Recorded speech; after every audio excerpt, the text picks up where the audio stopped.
నేను బోధించే బోధ మాత్రం ఇప్పుడు ఆగకూడదని తీర్మానం తీసుకున్నాను. ఎన్ని సమస్యలు వచ్చినా, ఎన్ని లాక్డౌన్లు వచ్చినా మరి బోధ మాత్రం మానకూడదు. దేవుడు గురించినటువంటి ప్రార్థన మాత్రం మానకూడదు. ఎన్ని ప్రతికూల పరిస్థితులు వచ్చినా ప్రార్థనలు ఆయనలో బలపడుతూనే ఉండాలి, వాక్యంలో ఆయనలో ఎదుగుతూనే ఉండాలి. ఇది విశ్వాసం మనకు ఉండాల్సినటువంటి తీర్మానం. ఇక్కడ సమూయేలు గారు ప్రజలు విడిచిపెట్టారు. ప్రతికూల పరిస్థితులు వచ్చినా సరే, జనాలు ఈయన విరోధంగా ఉంచినా సరే, ఈయన మాత్రం ప్రజల కోసం ఏం చేస్తున్నాడు? ప్రార్థన చేస్తున్నాడు. దూషించిన వారి కోసం ప్రార్థన చేస్తాడు, హింసించే వారి కోసం ప్రార్థన చేస్తాడు, ప్రతికూలంగా మాట్లాడిన వారి కోసం కూడా ప్రార్థన చేస్తాడు. ప్రార్థన చేయడమే కాకుండా వారికి అవసరమైనటువంటి చక్కని త్రోవను, చక్కని బోధన వారికి బోధించాలని కూడా నిర్ణయం తీసుకున్నాం. ఈరోజు విశ్వాసులుగా మరి మనం ఏ విధమైన నిర్ణయం తీసుకుంటాం? దేవుడికి ప్రార్థన చేయాలనే నిర్ణయం లేదా తీర్మానం మనం తీసుకుంటున్నాం. ఇతరులకు ప్రార్థన చేసే అనుభవం మనకు ఉందా? ఎంతసేపు మన కుటుంబం కోసం, మన పిల్లల కోసం, మరి మన సంక్షేమం కోసం మనం ప్రార్థన చేసుకుంటున్నాం, కానీ ఇతరుల కోసం ఈనాడైనా మనం ప్రార్థన చేయలేదు. ఎంతమంది సరైన బాధపడేవాళ్ళు, ఎంతమంది క్షమతాలను తల్లిదండ్రులు పోగొట్టుకుని అనాథాశ్రమంలో జీవించేవాళ్ళు, ఎంతమంది తల్లిదండ్రులు పిల్లల ప్రేమను నోచుకోక వృద్ధాశ్రమంలో ఉన్న వాళ్ళు లేరు. ఏనాడైనా వారి కోసం ప్రార్థన చేసే అనుభవాన్ని మనం పొందుతున్నాం. స్వార్థపూరితమైన క్రైస్తవ జీవితాన్ని మనం అనుభవిస్తున్నాం. దేవుడు ఎంతసేపు వారి సొంత వాళ్ళు, వారి తల్లిదండ్రులు, వారి సహోదరులకు కూడా తిరగలేదు. యేసు ప్రభువు పొద్దున్న లేస్తే సమాజంలోనే తిరిగాడు. హల్లెలూయా. ఎవరి కష్టం వచ్చినా ఆయన కష్టంగా బాగు చేశాడు. ఎవరి బాధ వచ్చినా బాధలో పాల్గొంపులు పొందాడు. లాజరు అనే వ్యక్తి చనిపోతే వారితో కలిసి యేసు ప్రభువు వారు కూడా కన్నీళ్లు రాయించినట్టుగా మనకి ఏమైనా స్వాగతం కాకుండా దేవుడు యేసు ప్రభువు ప్రతి ఒక్కరి బాధలో పాల్గొంపులు పొందాడు. ప్రతి ఒక్కరు తన వారిగా జీవించాడు. ఈ రోజు క్రైస్తవుడైన వాడికి ఉండాల్సిన మొట్టమొదటి గుణం ఏంటంటే, ఎవరికి బాధ వచ్చినా అది మన బాధగా స్వీకరించి దేవుడికి ప్రార్థించాలి. ప్రార్థన చేయడం మన ముందు ఉన్నప్పుడు అది ఎవరి కోసమైనా సరే మనం ప్రార్థన చేయడానికి సిద్ధంగా ఉండాలి. కొంతమంది అయితే ప్రార్థన చేస్తారు, కానీ ఏ విధంగా చేస్తారంటే అవతల వాడికి నాశనం అయిపోవాలని ప్రార్థన, అవతల వాడు ఎవ్వకూడదని ప్రార్థన చేస్తారు. అది సరైన ప్రార్థన కాదు. ఇది దేవుడు అంగీకరించే ప్రార్థన కాదండి. కానీ మనం ఇతరుల కోసం, మన పక్క వారి కోసం, మన పొరుగు వారి కోసం మనం ప్రార్థన చేసేవాడు. ఎందుకంటే మనం కూడా మన ప్రార్థన అవసరం ఇతరులకు చెప్పుకుంటున్నాం కాబట్టి మనం కూడా ఇతరుల కోసం ప్రార్థన చేసే భారాన్ని మనకు తెలియాలి. ఈ తీర్మానాన్ని మనం తీసుకోవాలి. దేవా, అందరి కోసం ప్రార్థన చేసేటువంటి జీవితాన్ని నాకు అనుగ్రహించని ఆయన ఒక తీర్మానం తీసుకోవాలి. ఇప్పటి వరకు లేకపోతే ప్రార్థన చేయాలి అనేటువంటి తీర్మానాన్ని మనం తీసుకోవాలి. ఎవరి సమస్య వచ్చినా, అది మన సొంత కన్న కొడుక్కి యాక్సిడెంట్ అయింది అనుకోండి, లేదా కన్న కొడుక్కి ఏదైనా భయంకరమైన ఆపద జరిగింది అనుకోండి, వెంటనే మనం ఏం చేస్తాం? ఇంట్లో కూర్చుంటామండి. చెప్పండి, ఏం చేస్తామండి? వెంటనే పరుగు పరుగులు కంగారు పడి హాస్పిటల్కి వెళ్తాం. పరుగు పరుగులు వెళ్ళి ఏం చేస్తాం? కట్టేస్తాం. అదే బయట ఎవరికో ఏదో అపరంగా ఏదో అపాయం చేయండి, లేదా మన ఇంటి పోలి బయట జరిగింది అనుకోండి, మనం ఏం చేస్తాం? ఎల్లుండి వెళ్దాంలేదు, మంచిగా చూసుకుని చూసుకుని వెళ్దాంలేదు. ఇప్పుడు ప్రస్తుతం డబ్బులు లేవు. తేడా మీకు అర్థమైంది? కొడుకుకి పొరుగు వారికి ఉన్న తేడా అర్థమైందండి? అర్థమైంది. యేసు ప్రభువు అంటారు, క్రైస్తవులకు నచ్చిన లక్షణం ఏంటంటే పొరుగు వారిని కూడా మన సొంత వారి వల్లే ప్రేమించాలన్నాడు. హల్లెలూయా. నిన్ను వల్లే నీ పొరుగు వారిని ప్రేమించాలంటే అర్థం ఏంటంటే నిన్ను నువ్వు ఎంతగా ప్రేమించుకుంటున్నావు, నిన్ను నువ్వు ఎంత అందంగా అలంకరించుకుంటున్నావు, నువ్వు ఎంత అందమైన దుస్తులు వేసుకుని నిన్ను అలంకరించుకోగలుగుతున్నావు, నీ గురించి నువ్వు ఎంత కేర్ తీసుకుంటున్నావు. ఒక పెంపులు వస్తేనే దగ్గర కంగారు పడిపోయి డాక్టర్ దగ్గరికి వెళ్ళిపోతున్నావు, చుట్టురాత్రి మొదలవుగానే కంగారు పడిపోయి హాస్పిటల్కి వెళ్ళిపోతున్నావు. నీ గురించి నీకు అంత తాపత్రయం ఉన్నప్పుడు ఇతరుల గురించి నీకు ఎందుకు లేదు? నిన్ను వల్ల నీ పొరుగు వారిని ప్రేమించాడు. అందరినీ మనుషులుగా చేశాడు, అందరినీ ఆయన చేతులతోనే కలిగించాడు. అయితే భేదాలు ఎందుకు వచ్చాయి? ఈ భేదాలు మనుషులు సృష్టించుకున్నాయి. దేవుళ్ళో ఏ భేదము లేదు. హల్లెలూయా. ఆయన భేదంతో చూస్తే ఈనాడు మన దేశం తృణీకరించబడిన దానిగా ఉన్నారు. ఆయన ఇశ్రాయేలీయుల కోసమే లేడు, ఇశ్రాయేలీయులకి ఒక్కరికే రక్షణ అందించలేదు, యావత్ ప్రపంచం మొత్తానికి ఆయన రక్షణ అందించాడు. లోక పాపమును మోసుకొని దేవుని గొర్రెలు అంటారు. ఈ లోకంలో ప్రతి పాపాన్ని పోయడానికి ఆయన లోకానికి వచ్చాడు. మనం పరిస్థితి ఏదో స్వార్థపూరితమైన క్రైస్తవ జీవితాన్ని మనం బ్రతుకుతున్నామా? నిస్వార్థమైన ప్రార్థన చేస్తూ దేవుడికి సమీపంగా జీవించగలుగుతున్నామా? తీర్మానం, రెండో తీర్మానం ఏంటంటే ప్రార్థన చేయాలి అనే తీర్మానం మనం తీసుకోవాలి. ఇక్కడ సమూయేలు గారు అయితే దూరంగా ఉన్నప్పటికీ, వారిని విడిచిపెట్టి వెళ్ళిపోయినప్పటికీ ఇశ్రాయేలు అందరి కోసం ఆయన ప్రార్థన చేస్తాడు. వారికి చక్కటి బోధని అందించాలని తాపత్రయపడడానికి ఆయన తీర్మానం తీసుకుంటాడు. మన తీర్మానం ఏ విధంగా ఉంది? మూడో విషయాన్ని మనం చూద్దాం. యెహోషువ గ్రంథంలో 24వ అధ్యాయం 15వ వచనం, మనందరికీ తెలిసినటువంటి మాట. 24వ అధ్యాయం 15వ వచనం చదవండి.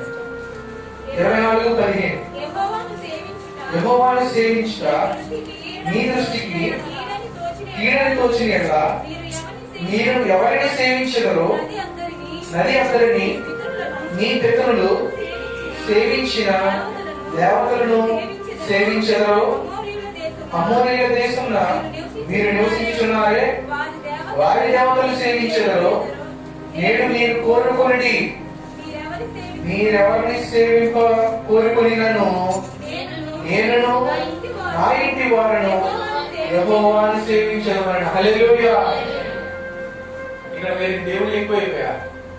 ఏ దేశానికి వెళ్తే ఆ దేవుడిని పూజిస్తున్నా, ఏ దేశంలో నాగరికత ఉంటే ఆ దేవుడిని ఆరాధిస్తున్నా, ఏ దేశానికి వెళ్తే ఆ దేవుడు మాట్లాడు. అది దేవుడు కాదు.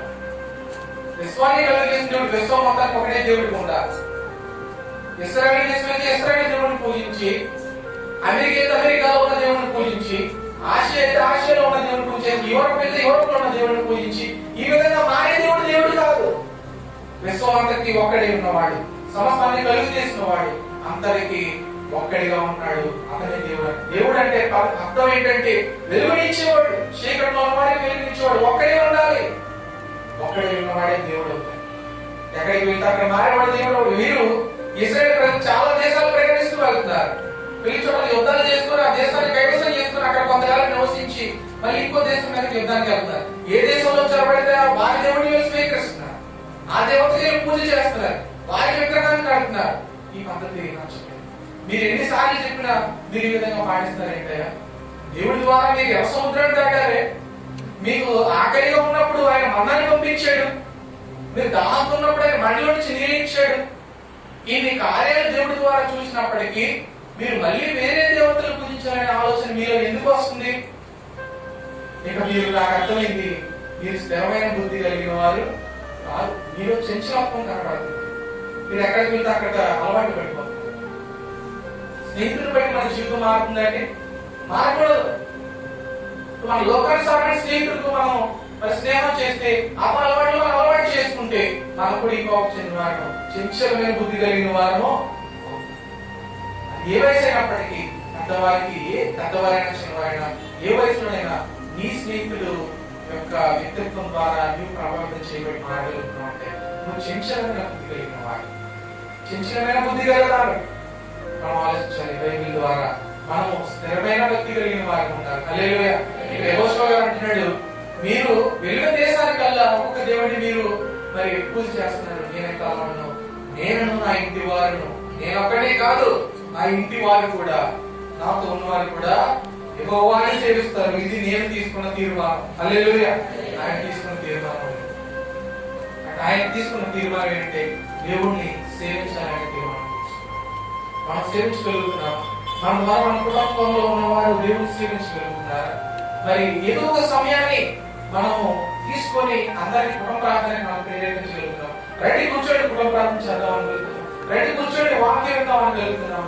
మనం ఎక్కడో ప్రేరేపించి వారు కూడా దేవుడిని సేవించే విధంగా మనం వారిని ప్రోత్సహించగలుగుతున్నాము. లేదా మన ద్వారా సమయం నష్టపరచబడి మరి మన పెట్టులు లేదా మన తల్లిదండ్రులు లేదా మన ఇరుగు పొరుగు వారు కూడా నాశనమయ్యే పరిస్థితి మనం తెచ్చేవారు ఉన్నాము. ఆలోచన చేసుకుంటాం. ఇక్కడ యెహోషువ గారు అయితే ఇతరుల ద్వారా ప్రభావితం చేసినటువంటి వ్యక్తి కాదు, ప్రభావితం చేసేటువంటి వ్యక్తి. హల్లెలూయా. అంటున్నాడు, నేను నా ఇంటి వారిను యెహోవాని సేవిస్తాను. నన్ను ఎంతమంది ఎన్ని అనుకున్నా పర్లే, చుట్టుపక్కల వాళ్ళందరూ ఏ విధంగా ఉన్నా పర్లే, నేను మాత్రం యెహోవాని సేవిస్తాను అనేటువంటి ఉన్నతమైన తీర్మానాన్ని ఆయన చేశాడు. అంటే ఈ రోజు మనం దేవుడిని సేవించాలని తీర్మానం చేస్తాం, దేవుడిని పూజ చేయాలని తీర్మానం తీసుకోవాలి, దేవుడికి మన సమయాన్ని అప్పగించాలని తీర్మానం తీసుకోవాలి, దేవుడిని ఆరాధించాలనేటువంటి తీర్మానం తీసుకోవాలి. అంటే మనం ఒక పాట పాడుకొని ఒక వాక్యం చదువుకోవడం ద్వారా మనం దేవుడిని సేవించగలం. హల్లెలూయా. మనం ఎంతమంది దేవుడిని సేవించగలుగుతున్నాం? ఒకవేళ లేకపోతే ఈ రోజు నుంచి ఆ తీర్మానం వైపు మనం పరిగెత్తే వారిగా ఉంటారు.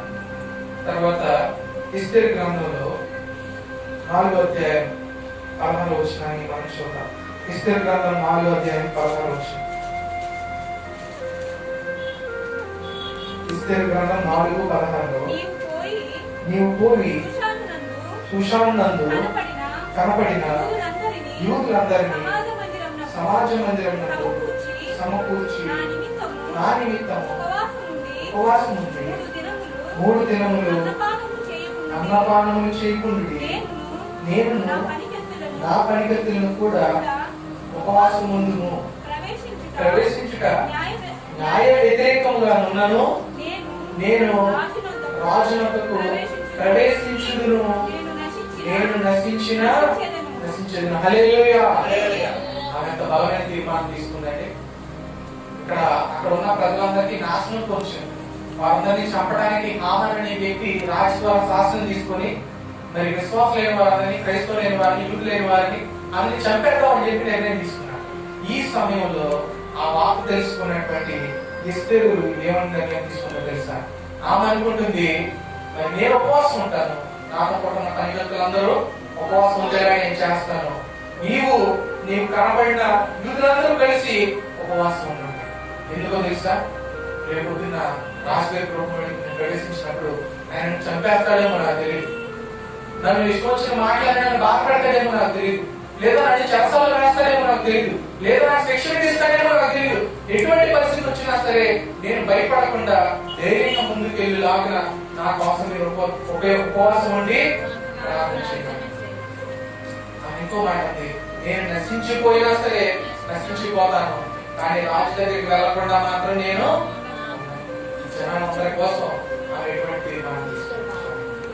జనాలందరూ రక్షణ కోసం ఆమె రాజు దగ్గరికి వెళ్ళటానికి కూడా ఆమె నిర్ణయం తీసుకుంది. నశించిపోయినా పర్లేదు, నా ద్వారా అనేకులకు రక్షణ రావాలనేటువంటి తీర్మానం తీసుకుంది. స్వార్థ విషయంలో నేను కరిగిపోయినా పర్లేదు, పడిపోయినా పర్లేదు, సోలిపోయినా పర్లేదు, ఏ విధమైన హింసకు గురైనా పర్లేదు, అపనిందలు పోయినా పర్లేదు, కానీ దేవుడిని మాత్రం నేను ప్రకటించక ఉండక మానలేను అనేటువంటి తీర్మానం తీసుకున్నావా?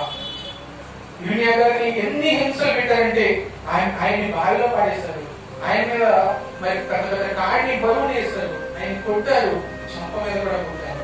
ఆయన ఏమంటాడంటే, దేవుని సువార్తను ప్రకటించకుండా నేను ఉండలేను, ఎందుకంటే నా హృదయంలో మంచుతున్న అగ్ని వలె ఉందన్నాడు. హల్లెలూయా. తీర్మానం మన ఈరోజు తీసుకునే వారి ఉంటారు. అయితే ఆయన అంటున్నాడు, మరి ఇక్కడ ఇస్తే ఉంటుంది, మరి దేవుడి ప్రజల కోసం నేను చావటానికైనా నేను ముందుకు వెళ్తాననేటువంటి తీర్మానం తీసుకున్నాను. చావటానికైనా సరే నేను వెనకంజ వేయాలనేటువంటి తీర్మానం తీసుకున్నాను. మనం ఏ విధమైన తీర్మానం తీసుకోవాలి? దేవుడి కొరకు చావటానికైనా మనం ముందుకు వెళ్ళగలుగుతున్నామా? యేసు ప్రభు వారి చెంత ఉండి, యేసు ప్రభు వారి వెనకాల ఉండి ఆయన వెంబడించి ఆయన శిష్యులుగా పిలువబడిన వారందరూ ఒకనొక సమయంలో ఆయన విడిచిపెట్టారు. ఏ సమయం అంటారండి?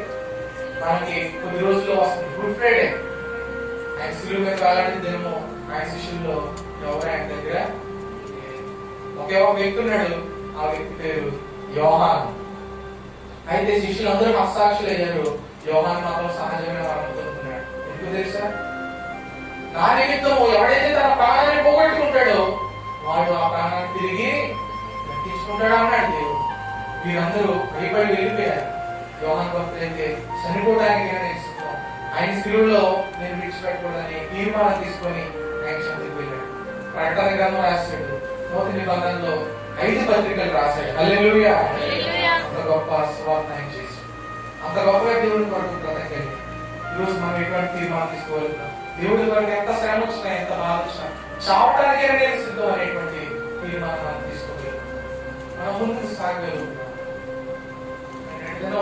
చాలా ఇబ్బందికరమైన పరిస్థితి, మన మధ్యలో ఇంటికి వెళ్ళిపోవాలనిపించింది, కానీ నన్ను నేనే మనసు ధైర్యం చేసుకొని బలాన్ని తెచ్చుకొని అదేవిధంగా మరి సువార్త చేసాం.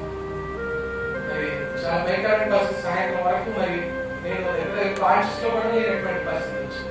భోజనం కూడా చేయడానికి కూడా లేని పరిస్థితి. శరీరం బలహీనత అయిపోయింది. దేవాలయం నీ సేవ కొరకు బయలుదేరాడు, నువ్వే రెండు స్వస్థత చేయగలుగుతాను. పొద్దుని కళ దేవుడు మళ్ళీ ఆరోగ్యం ఇచ్చినాడు, నిలబెట్టాడు. హల్లెలూయా. ఆయన కొరకు ఎంత కష్టమైనా భరించడానికి మన యోగ్యులుగా ముందుకు సాగే వారి ఉండాలి. ఇప్పుడు వరకు మనం 4 విషయాలు మనం జ్ఞాపకం చేసుకుంటూ వచ్చాం. మొట్టమొదటి విషయం ఏంటండి? మొట్టమొదటి విషయం రూతు గ్రంథంలో మనం చూసాం. ఆమె ఎన్ని కష్టాలు వచ్చినా భవిష్యత్తులో శ్రమ ఇస్తుందని తెలిసి కూడా ఆ భర్త గారిని ఆమె విడిచిపెట్టినాము. ఈరోజు మనం కూడా క్రైస్తవ జీవితంలో ఎన్ని కష్టాలు వచ్చినా దేవుడిని విడిచిపెట్టకూడదనే విషయాన్ని మనం తెలుసుకోవాలి. రెండో విషయాన్ని సమూయేలు గ్రంథంలో మనం చూసాము. మనం తృణీకరించబడినా సరే ఇతరుల కోసం మనం ప్రార్థన చేసే వారిని ఉండడానికి తీర్మానం తీసుకోవాలని తెలుసుకోవాలి. మూడో విషయాన్ని మనం చూసాం. యెహోషువ గ్రంథంలో ఎటువంటి పరిస్థితులు వచ్చినా మనము మన కుటుంబము దేవుని సేవించాలనేటువంటి నిర్ణయం తీసుకోవాలి అనే తీర్మానం తీసుకోవాలనే విషయాన్ని మనం జ్ఞాపకం చేసుకుంటూ తర్వాత విషయంగా మనం ఇక్కడ ఎస్తేరు గ్రంథంలో చూసాము. చావడానికైనా వెనుకాడని తీర్మానము మనం తీసుకోవాలి. మనం చూసాం 4 తీర్మానాలు చూసాము. అక్కడ దావీదు తీర్మానం ఏంటో తెలుసా?